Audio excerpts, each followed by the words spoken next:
साथियों, हम में से बहुतों को ये जानने की प्रबल इच्छा रहती है कि मेरे भाग्य में धन संपत्ति कितनी है।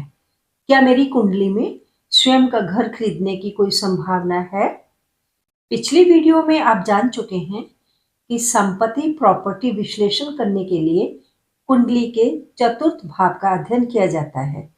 चतुर्थ भाव चल और अचल संपत्तियों का मुख्य भाव है। इसी भाव से संपत्ति की खरीद और बिक्री दोनों देखी जाती है।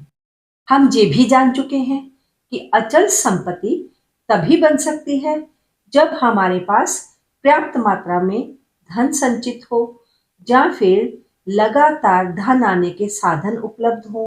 अब तक हमने 25 नियमों के अंतर्गत ये जान लिया है कि किन परिस्थितियों में धन टिकता है।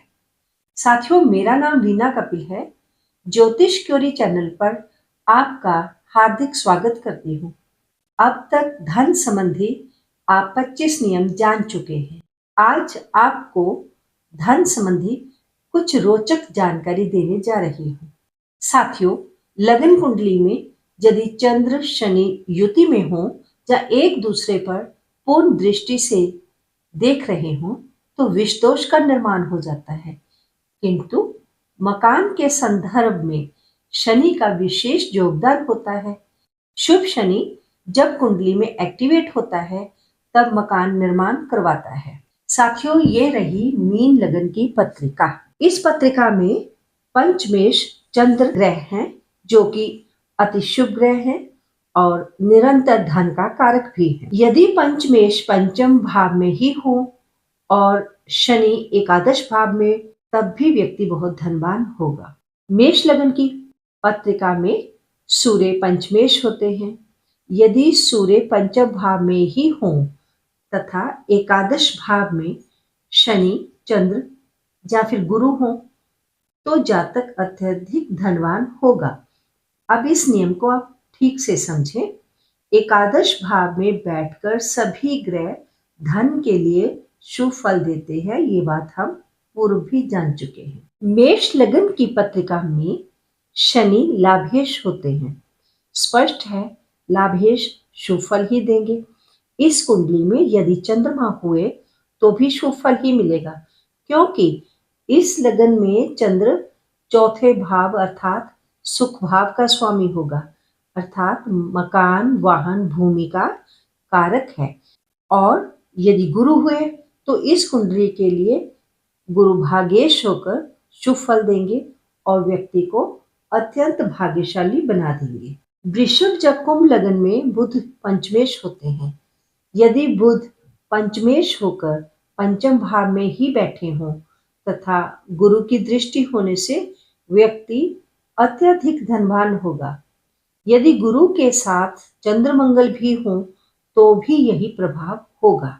अब इस नियम को समझेंगे। वृषभ लगन की कुंडली के लिए गुरु लाभेश होने के साथ साथ गुरु एक शुभ ग्रह भी तो है ना, इस कारण ये और भी अधिक शुभ फल देने वाले बन जाएंगे। इस कुंडली में मंगल जो कि भूमि का कारक है और सप्तम भाव का स्वामी मंगल केंद्रेश होकर वृषभ लगन के लिए लाभप्रद रहेगा। कुंभ लगन में गुरु धनेश तथा लाभेश होकर धन लाभ करवाएंगे। इसी तरह मिथुन लगन की कुंडली में मंगल छठे और लाभ भाव के स्वामी होते हैं। छठे भाव का स्वामी यदि क्रूर ग्रह हो तो अच्छा माना जाता है।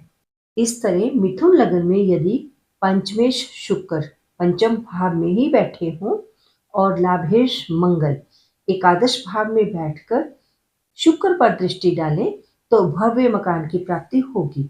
या फिर मकर लगन की कुंडली में पंचम भाव में शुक्र बैठे हों तथा मंगल एकादश भाव से शुक्र को देखें, तब भी जातक प्रचुर मात्रा में धनवान होता है। मकर लगन के लिए शुक्र पंचमेश होगा और मंगल सुख भाव का स्वामी अर्थात चतुर्वेश तथा लाभेश होगा। अब 29वें नियम के बारे में जानकारी देने जा रही हूँ। यदि जन्म कुंडली में लगन भाव तथा धन भाव के स्वामी का आपस में राशि परिवर्तन हो तो व्यक्ति को धन कमाने के लिए अधिक परिश्रम नहीं करना पड़ता। 30वां नियम, जन्म पत्रिका में धन भाव के स्वामी के साथ गुरु और बुध बैठे हों तब भी व्यक्ति धनवान ही होगा। अब 31वें नियम की चर्चा करेंगे। यदि दूसरे तथा नवम भाव के स्वामी दोनों ही दशम भाव में बैठे हैं परंतु पाप प्रभाव में ना हो और ना ही वो नीच हो ना ही अस्त हो तो व्यक्ति प्रचुर मात्रा में धनवान होगा। अब हम 32वें नियम की चर्चा करेंगे। यदि लगन का स्वामी लगन में हो, दूसरे भाव का स्वामी दूसरे भाव में हो और नवम भाव का स्वामी भी नवम में ही हो, अर्थात प्रथम, द्वितीय और नवम भावों के स्वामी अपने अपने भाव में हो, तब भी जातक धनवान होता है। अब हम जानेंगे अखंड धन योग का निर्माण कुंडली में किस प्रकार होता है। जो दर्शक आज पहली बार चैनल से जुड़े हैं उनका बहुत बहुत स्वागत है। कृपया आप चैनल को सब्सक्राइब करके बेल आइकन को भी दबा दें ताकि जब भी कोई अच्छी वीडियो रिलीज हो तो उसका नोटिफिकेशन आप तक पहुंच सके। यदि वीडियो पसंद आ रहा है तो कृपया वीडियो को शेयर भी कर दें। साथियों, धन योग 3 तरह से बन सकता है। यदि तीनों योग इकट्ठे हो जाएं तो यही धन योग अखंड धन योग कहलाएगा। धन योग का पहले आप सूत्र जान लें कि यदि धनेश धन भाव में ही हो, मतलब दूसरे भाव का स्वामी दूसरे भाव में ही बैठा हो और लाभेश भी धन भाव में हो। अब यहाँ ये है कि 11वें भाव का स्वामी धन भाव अर्थात दूसरे भाव में हो, दूसरे भाव का स्वामी और 11वें भाव का स्वामी दोनों ही द्वितीय भाव में हो और जो लगन का स्वामी है वो लाभ भाव में हो, लग्नेश लाभ भाव में हो।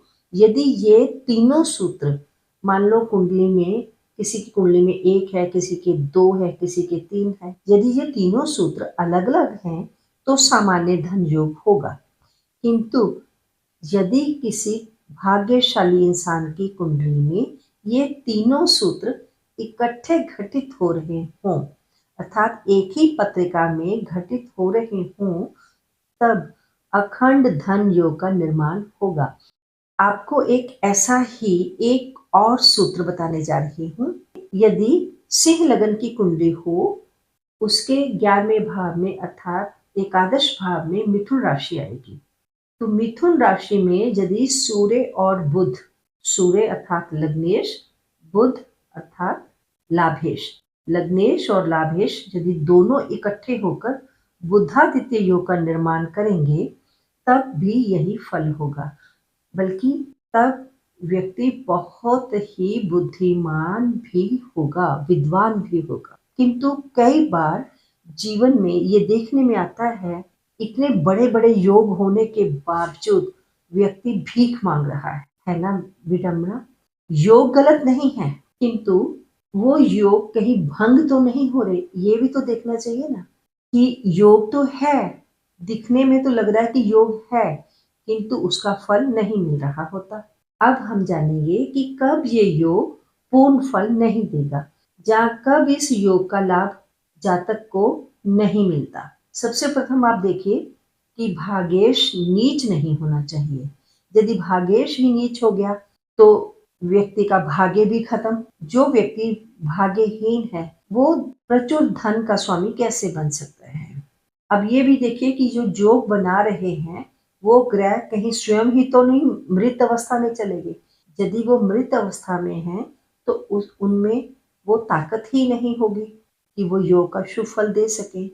इसके अतिरिक्त ये भी देखें कि वो ग्रह कहीं सूर्य से ही अस्त तो नहीं हो रहे, क्योंकि अस्त ग्रह अपना फल नहीं दे पाता और अंशों में यदि ग्रह कमजोर हैं तब भी पूर्ण फल नहीं मिलेगा, क्योंकि कमजोर चाहे ग्रह हो या इंसान हो वो कभी भी किसी को लाभ नहीं दे पाएगा। इस सब के अतिरिक्त एक चीज और देखनी है कि जिन भावों में ये योग बन रहा है कि क्या वो भाव शुभ भाव है, अर्थात कहीं वो पाप कर्तरी योग में तो नहीं और ना ही उन भावों पर, ना ही उन ग्रहों पर किसी क्रूर और पापी ग्रह की युति हो, ना ही उनकी दृष्टि होनी चाहिए। यदि ऐसा है तभी इस योग का पूर्ण फल मिलेगा। आपने वीडियो को यहाँ तक देखा, उसके लिए आपका बहुत बहुत धन्यवाद। कृपया वीडियो को शेयर अवश्य किया करें। साथियों, आज के लिए बस इतना ही। जल्द ही मिलती हूँ एक नई जानकारी के साथ।